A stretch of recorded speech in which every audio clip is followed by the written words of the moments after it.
I step in as an actor to do a film, I keep my personal views about situations aside. You do not have the copyright to have the only definition of what is feminism and what is gender politics. I only keep in mind that if my character is gray and is going wrong, there need to be a certain repercussion. But then to come back and to say with authority that what you have done is what I have done, and my interpretation of it and my team has absolutely done is trash, and your interpretation is the best interpretation. I object to that. Firstly, Kanika, Taapsee, congratulations. Haseem Dilruba has been trending, okay, on Netflix. So audience is loving it. We know that. एक सवाल था कनिका से जो मैं तापसी से पूछ चुकी हूँ और तापसी ने मुझे इसका जवाब दे दिया है उसको पता है मैं क्या पूछने वाली हूँ. कनिका, कनिका ये दिनेश पंडित कौन है? नहीं कौन है बता दो आज तुम.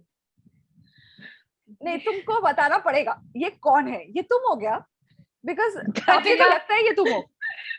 कनिका का ऑल्टर ईगो है. कनिका का ऑल्टर ईगो. दिनेश पंडित बेसिकली दिनेश पंडित जैसे कि फिल्म में रानी का कैरेक्टर दिनेश पंडित को बहुत मानता है और दिनेश पंडित का फैन है. मेरे लिए दिनेश पंडित सिंबलाइज करता है वो सारे हिंदी पल्प फिक्शन के राइटर्स जिनको हम इतना सेलिब्रेट नहीं कर पाते, जिनको ये जनरेशन जानती भी नहीं है इतना. सुरेंद्र मोहन पाठक जी, वेद प्रकाश जी. सो मेरे लिए दिनेश पंडित एक ओड है to all those Hindi pulp writers. वहां से दिनेश पंडित जी की रचना हुई, वहां से ये सारा ये थॉट शुरू हुई. तो बनते बनते बनते बनते वो एक मतलब उन्होंने एक ऐसा रूप धारण कर लिया कि अब हाल ये है कि तापसी मुझे कहती है कि लोग गूगल करके पूछे दिनेश पंडित की अगली किताब कौन सी है. अब पता चले मुझे बैठ के किताब लिखनी पड़ेगी दिनेश पंडित के नाम की. बट बहुत ही अच्छा रहा. It has been a great joy ride, and I'm so glad that Dinesh Pandit has gotten so much appreciation and attention. I'm a Kanika Dhillon fan, okay, because I like your films and I love the female characters in your films. Tell me one thing, when you are writing a story, do you consciously keep that in mind कि while writing कि वो female character मेरा main character होगा और एक strong character होगा? Like what goes on in your mind when you start writing a story? Well, Taapsee would like to believe कि मेरे दिमाग में ये चल रहा होगा कि मैं तापसी को जब सुनाऊंगी वो कितनी गुगली है, उसका दिमाग कैसे घूम रहा है. लाइक इसको मैं और पहले थोड़ा इतना टेढ़ा हुआ, अब इतना टेढ़ा, अब अगला तो पता नहीं क्या आने वाला है. मैं उल्टी तरफ मुंह करके सुनने वाली हूँ. But honestly speaking, to answer your question, I write the women that I see around me. मतलब मेरे दोस्त, people I've grown up with, my aunts, my mom, the women that are around me, that surround me, these are my inspirations. And I have never seen a unidimensional woman. So you will never see a unidimensional, boring character in my films as well. That's the best part about your characters, because they're flawed. And I love it. Okay, after reading different opinions and point of views, we have seen how you guys are all out there on Twitter. But is there one thing you wish people understood, or something you think they're failing to understand? They're missing the point. ऐसा कुछ है? We obviously not in our remotest of dreams will ever think of doing something that will go against the female kind. So we never had these discussions before. They were suddenly popped up like from nowhere. So there are opinions that started popping up, and in a way I feel nice that our work was such that triggered discussions, because most of the times things come and go, people don't care. Basically people cared here. Now discussions are good, debates are good, but it should be in a tone of having a good debate and not trying to take a sly dig on the other person. So many things, Abira, you might feel is the right thing to do, and I might feel, oh, I don't think it's right to do. But who decides that what you are saying is right or what I'm saying is right? Because your right is not mine. So who are you to tell, okay, this was wrong and that was, and even if you are an audience to the film, you say that what is wrong, what you felt wrong in the film. but keep it as your subjective viewpoint. Don't use the power given to you of affecting thousands and thousands of people through the medium that you have, through the pen that you have. Because when I step in as an actor to do a film, I keep my personal views about situations aside. Like, I am not a Rani. I am not an Amrita. I wouldn't have even given 1 day to my guy if he would have slapped me. Like Amrita gave 3. I would have walked out the very second that happened.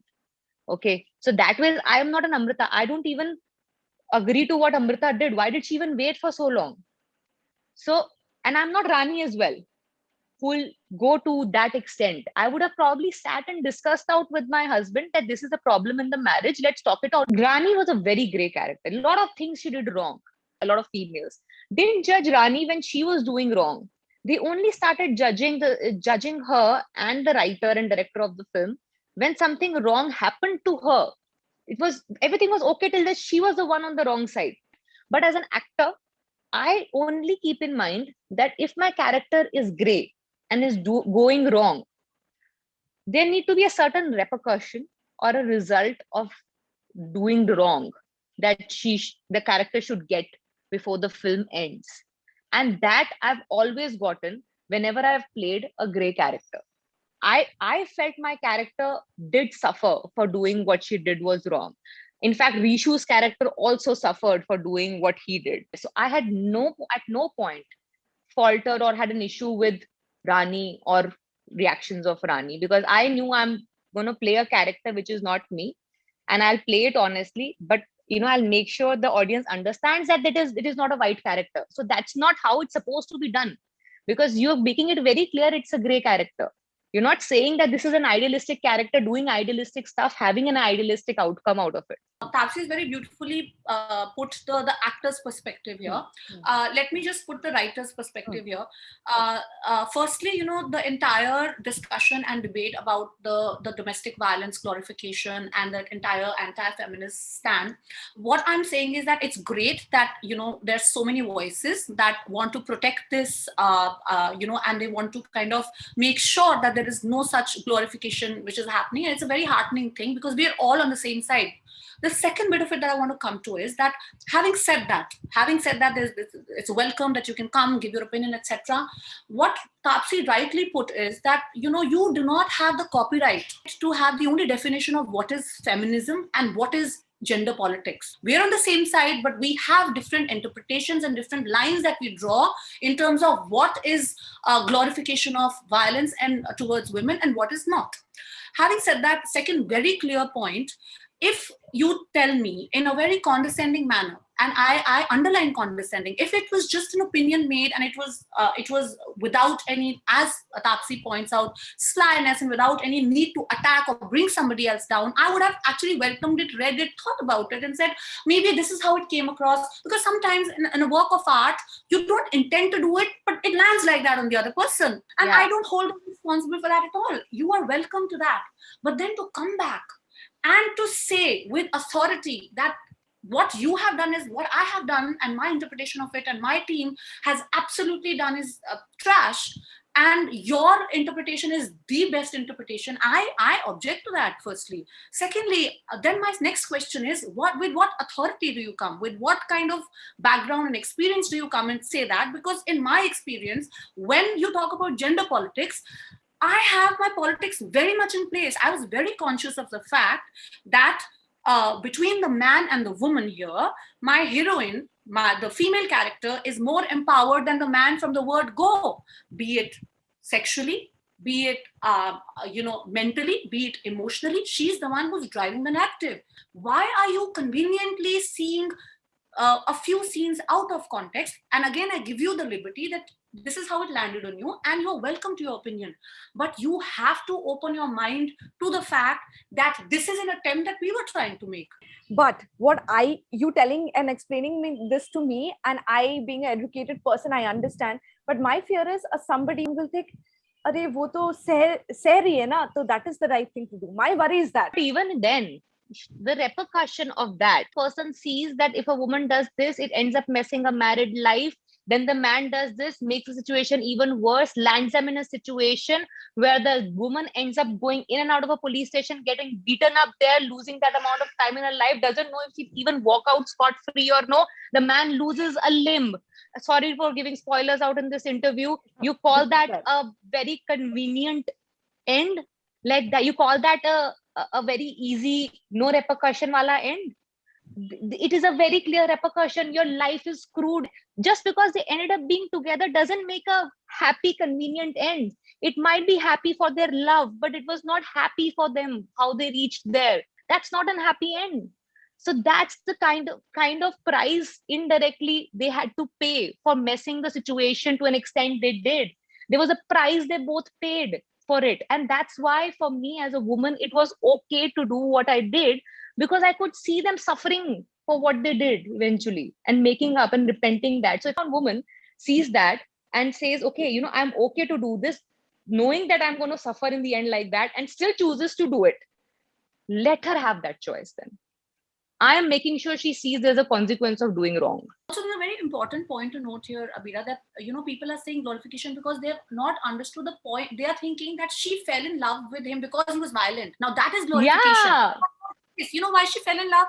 There's a clear cut, and I'm sure it's okay that if you've misunderstood, but clearly she fell in love when that man took an emotional stand for her. That suitcase scene where he stands there, and while the men around are abusing this woman, and he stands there and he stands like a shield in front of her, and he takes care of her emotional well-being, is when she falls in love. The violence had not even started. So that the fact that she fell in love and decided to be with this man had nothing to do with the violence. Kanika, Taapsee, tell me the best kind of compliments that you have got from your fellow colleagues, calling you up and telling you, bhai, kamali kar diya, love the film. Tell me about these things, happy things. Trust me, there are a lot of happy things. Even so, on one side, I was just like fighting this battle which came out of blue. But then on the other side, a lot of all these good compliments kept me mellowed.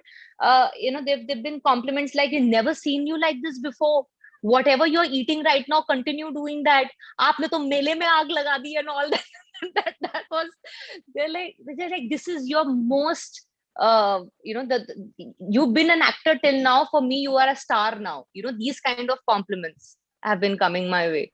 So Kanika? that is like, well, I've, this is the first time I've found I feel that I've reached out to a larger audience through this, and it's like, it's a very heavy feeling. I'm still taking it in, and I'm really grateful. Also, I had one special one coming from a lot of, we might differ in political ideology, but I have to keep this aside and say, you were brilliant in this film. That's a good one. That's a good one. Thank you so much, girls. Bye. Bye. Bye.